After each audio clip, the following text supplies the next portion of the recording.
Olá, sejam bem-vindos. Hoje o Veja Entrevista está ao vivo para falar de dois problemas que estão no noticiário do país: a febre amarela e a doença misteriosa da Bahia. Estão aqui comigo a Nicole Fusco, que é repórter de Veja.com, e ela vai acompanhar as perguntas de quem está assistindo pelo Facebook. E o Dr. Arthur Timerman, que é presidente da Sociedade Brasileira de Dengue e Arboviroses.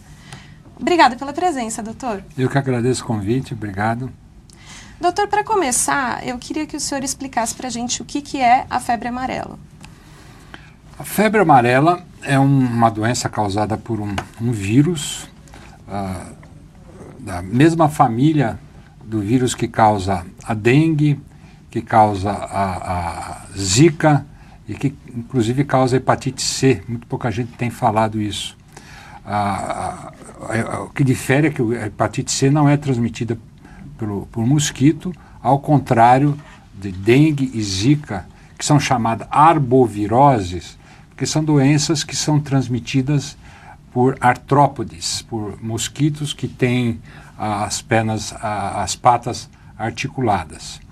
A febre amarela, caracteristicamente, é uma doença da região silvestre. Ela normalmente é uma doença de primatas, macacos, saguis, e dentro da floresta, quem transmite o vetor da febre amarela é um mosquito adaptado à vida da floresta. Ele vive normalmente em buracos dentro das árvores na floresta. São os mosquitos da espécie Hemagogos e Sabetes. O homem adquire essa febre amarela silvestre quando adentra a floresta por qualquer motivo.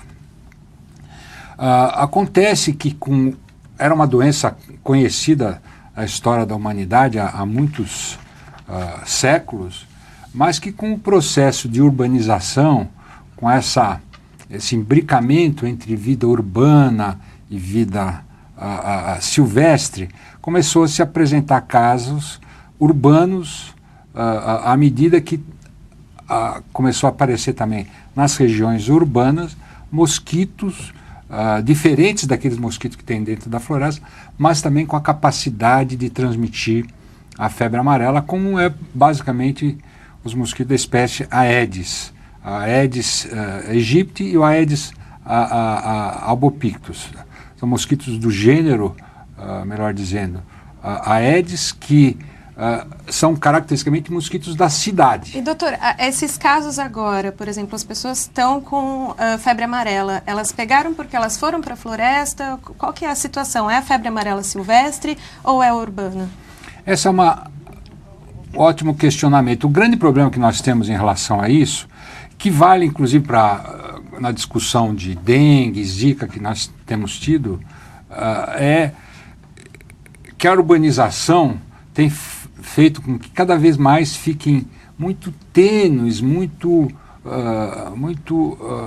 difíceis de caracterizar a distinção entre o que é único exclusivamente urbano, o que é único exclusivamente silvestre.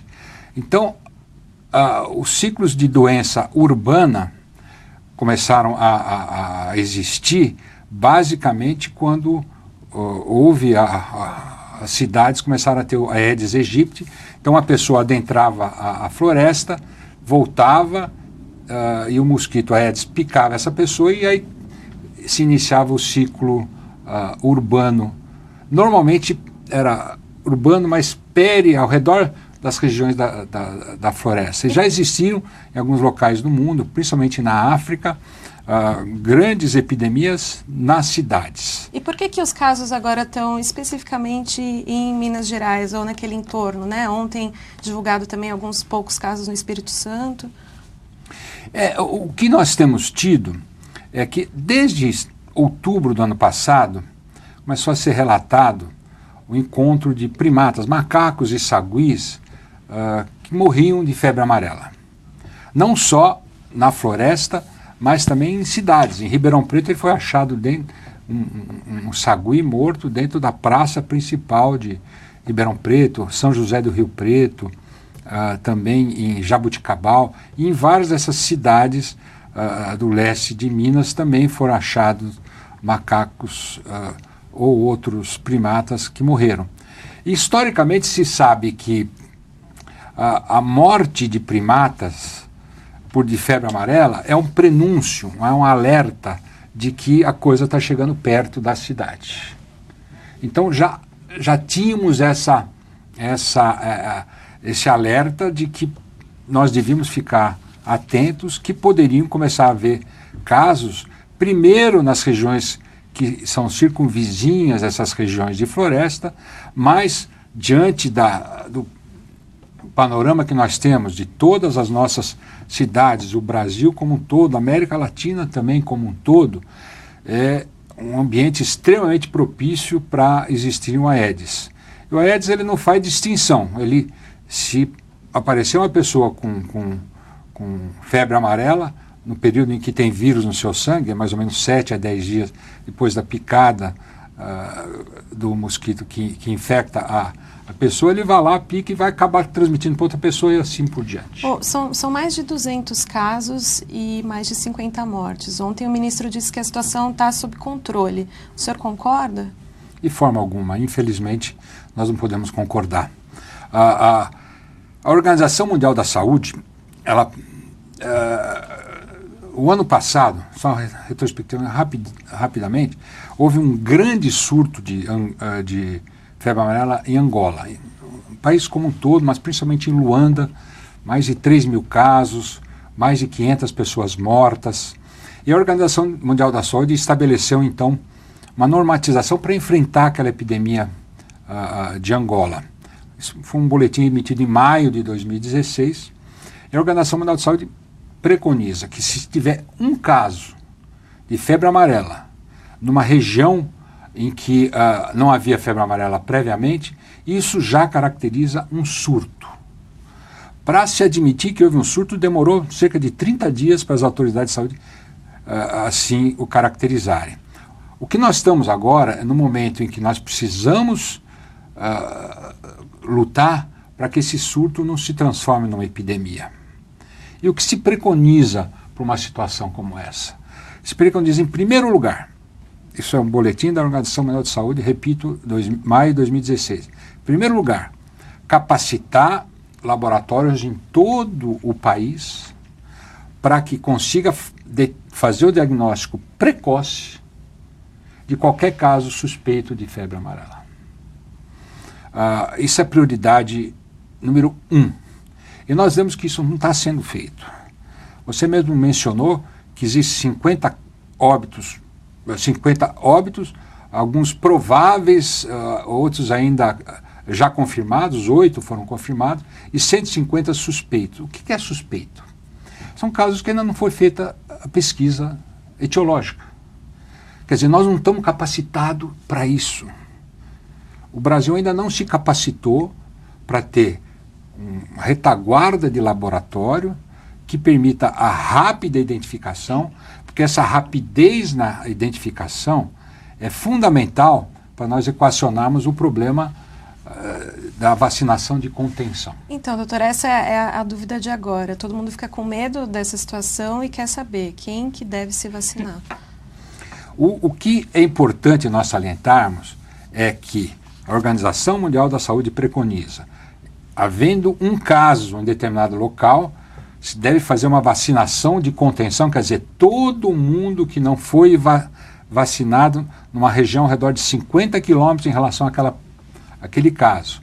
Maior que 6 meses de idade, porque a vacina não pode ser dada para crianças abaixo de 6 meses de idade.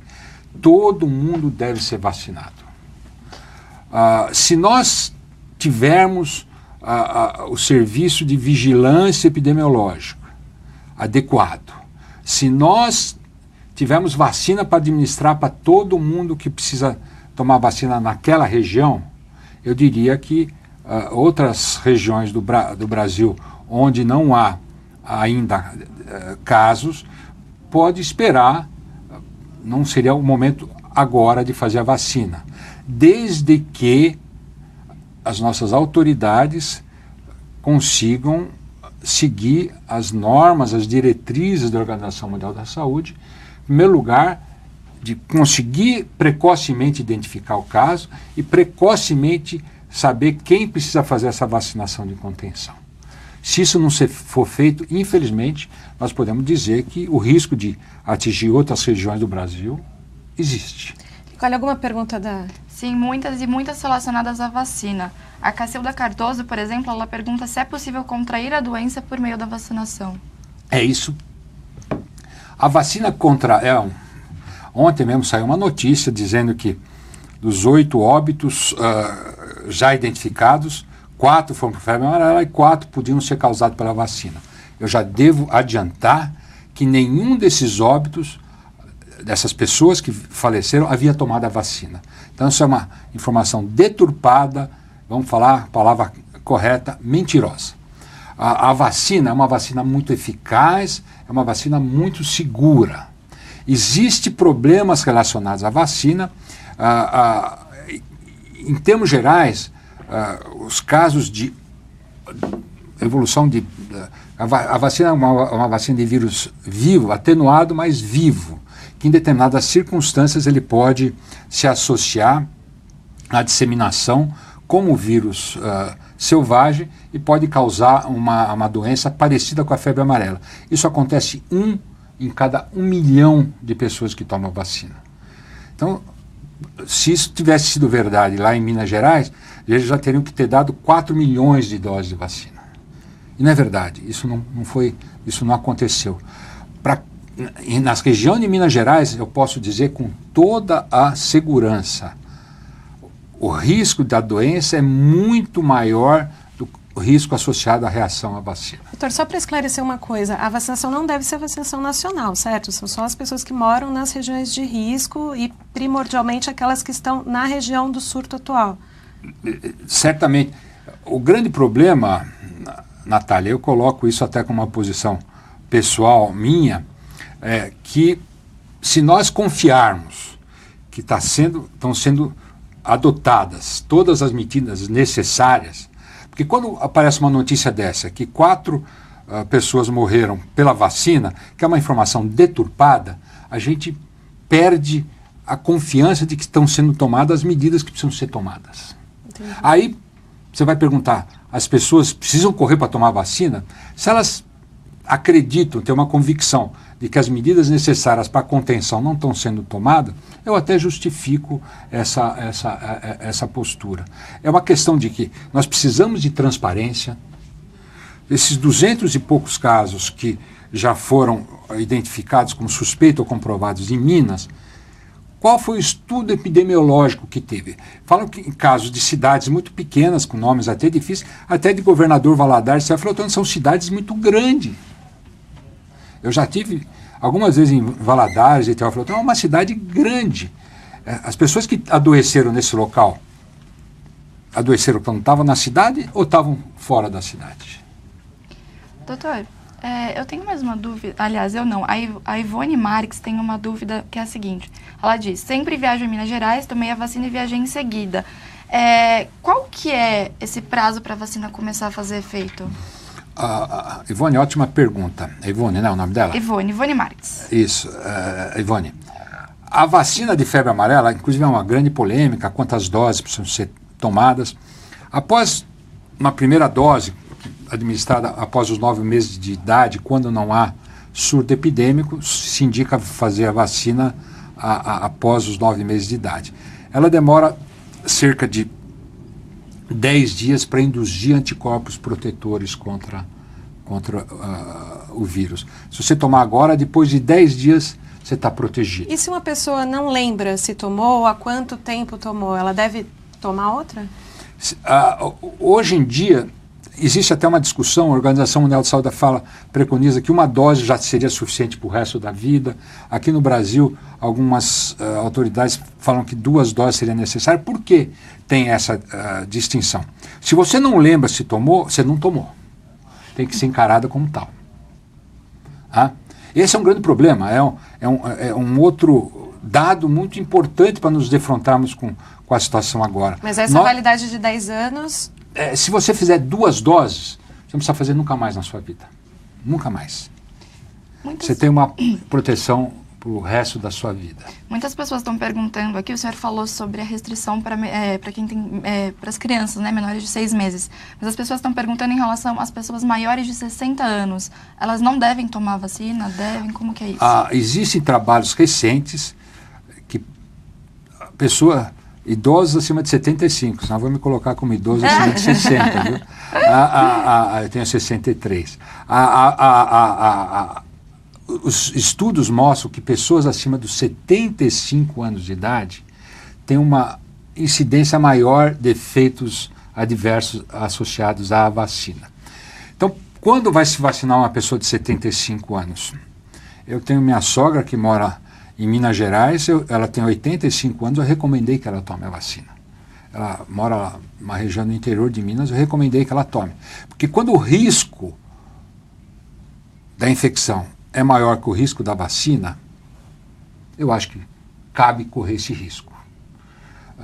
Logicamente, uma pessoa de 75 anos morando aqui na cidade de São Paulo ou em outro local fora de Minas, a gente falaria para ter uma precaução, uma cautela extra nesse sentido. E quais são as reações possíveis à vacina?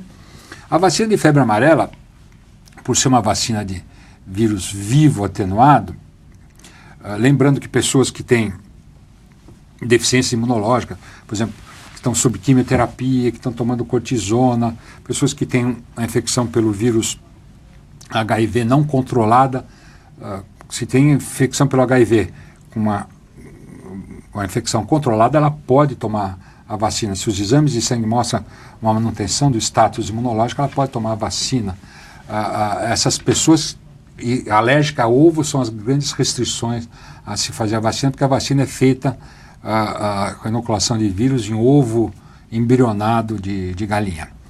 A reação que ela pode dar, e é relativamente frequente, ao redor de 5% dos casos, é como uma febre, um mal-estar, dores no corpo, muita dor de cabeça, que pode durar de 2 a 3 dias e que o tratamento deve ser tratamento exclusivamente sintomático, deixar a pessoa em repouso, tomar bastante líquido e dar algum antitérmico, paracetamol ou dipirona, que controla bem. Repito, é muito raro. Efeitos colaterais graves acontecem 1 para 500 mil pessoas e eventos fatais, repito, em menos de 1 para 1 milhão de casos vacinados. E a febre amarela tem sintomas? As pessoas elas podem se auto-identificar se elas tiverem algum tipo de... A febre amarela, ela é uma doença que também tem um espectro de manifestações clínicas. Depois que o mosquito infectado, no caso a fêmea infectada com o vírus da febre amarela pica a pessoa, o tempo que demora para aparecer sintomas é entre 3 dias a 1 semana, 3 a 7 dias. Em média 5 dias. Existe uma manifestação inicial, que é uma manifestação que a gente chama geral, de febre, muita dor no corpo, muita dor de cabeça, dor nas costas. Essa fase pode ser única manifestação em cerca de 30 a 40% das pessoas. 10 a 20% nem isso tem. Vai saber que teve a infecção quando faz um exame de sangue, vai perguntar se ela teve algum sintoma, não teve. Mas tem cerca de 40% das pessoas que podem evoluir para formas mais graves da doença, a forma ictérica, quando a pessoa fica amarela, quando começa a poder ter sangramentos pela gengiva, na pele, evacua com sangue, urina com sangue, tem muitas dores pelo corpo, tosse, falta de ar por inflamação dos pulmões. Essa forma da doença é muito grave.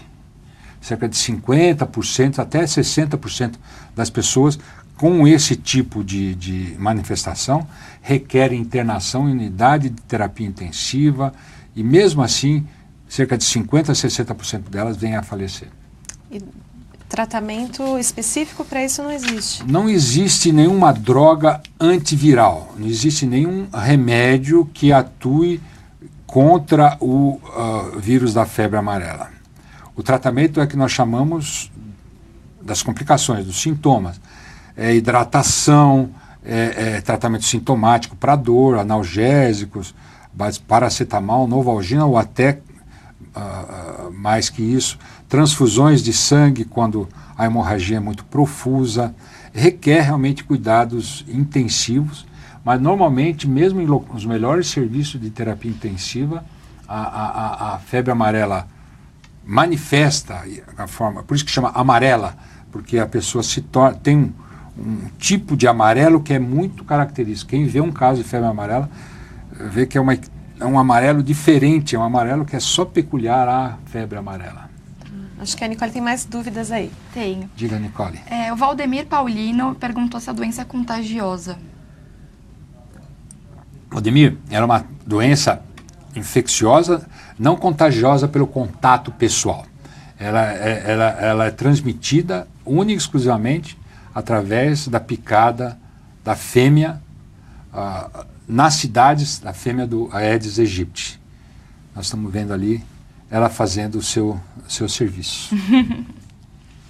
A Laura Damasceno, voltando só um pouquinho para a questão da vacina, que ela fez uma pergunta bem interessante. Quem fez radioterapia pode se vacinar?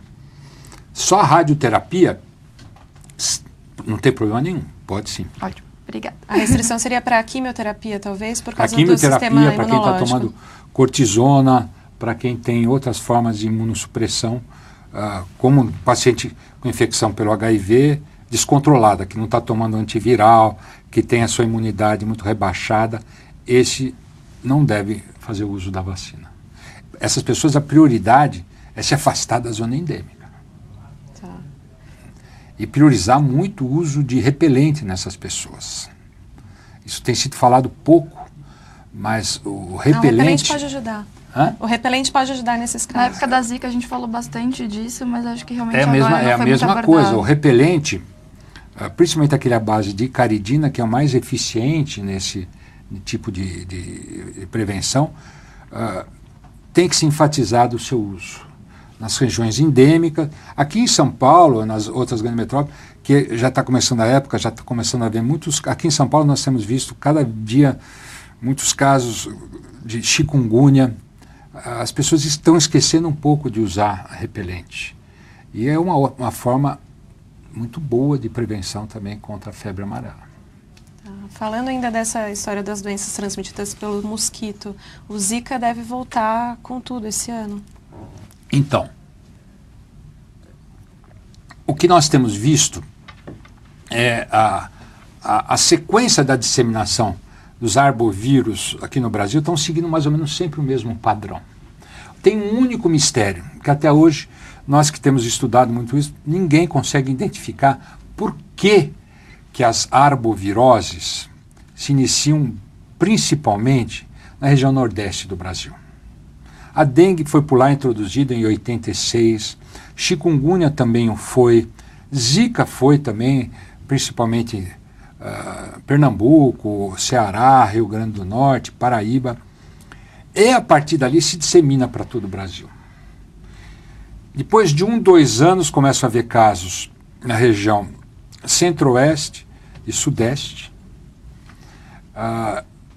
que se inicia, como todas as arboviroses, um gráfico que representa temporalmente o número de casos é aquele gráfico, famoso gráfico em U.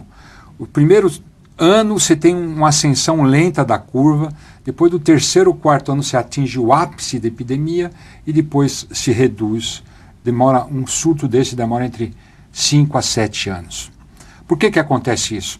Porque no início, como que o mosquito vai se adaptando ao vírus e vice-versa, e à medida que vai se encontrando uma população de suscetíveis, essa adaptação vai fazer com que a transmissão seja mais eficiente, que vai se correlacionar com o pico da curva.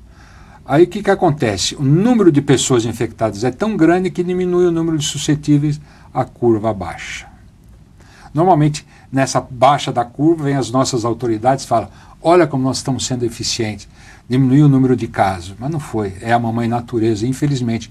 Porque o número de mosquitos, a população de mosquitos em nossa cidade só faz crescer. Então, é um assunto que eu sempre me acho importante nós salientarmos, é que enquanto nós não discutirmos com maior ênfase o modelo de urbanização que nós queremos, nós não discutimos com ênfase que seja necessário saneamento básico, nós vamos conviver com dengue, com zika, com chikungunya, com febre amarela e devo dizer a vocês, tem 165 vírus passíveis de ser transmitido pelo mesmo mosquito. Doutor, o nosso tempo está acabando, mas eu preciso esclarecer essa questão da doença misteriosa da Bahia. Tem alguma coisa a ver com vírus? Tem alguma coisa a ver com mosquito? Alguém tem resposta disso? Não tem, te asseguro que não tem nada a ver com transmissão por mosquito. De início se falou muito que era uma intoxicação causada por pelo peixe, algumas pessoas que adoeceram com um quadro de uma dor muscular intensa, a urina escurecendo em uma grande porcentagem dos casos, se achava que era isso. Hoje em dia, os trabalhos que estão sendo feitos na Bahia por pessoas da maior gabarito, embora com falta de recursos para estudar isso com mais ênfase, estão mostrando que essas pessoas que adoeceram com essa doença misteriosa, que ainda não tem o nome definido, elas estão excretando um vírus pelas fezes, que provavelmente foi o que causou essa doença. Então é um vírus numa região específica ali. É um vírus da família dos enterovírus. É um vírus que é adquirido através da ingestão de água ou alimento contaminado. Vírus que pode causar diarreias autolimitadas. Uma virose. É uma virose mais forte. Que tem um vírus com a capacidade de atacar principalmente os músculos. Essa doença dá uma dor muscular intensa que é repercutida no laboratório com exames que alteram tremendamente o valor das enzimas musculares, os músculos estão sendo destruídos e provavelmente essa destruição do músculo leva à liberação de uma proteína que acaba lesando o rim dessa pessoa, que faz ela ter um escurecimento da urina. Então, ainda não foi identificado qual é esse vírus, mas se sabe que é um vírus. É mais um problema para esse ano. Mais um problema do saneamento básico. Tá. Doutor, eu queria agradecer muito a sua presença, eu queria agradecer a Nicole também. E nós ficamos por aqui, então. O Veja Entrevista termina agora.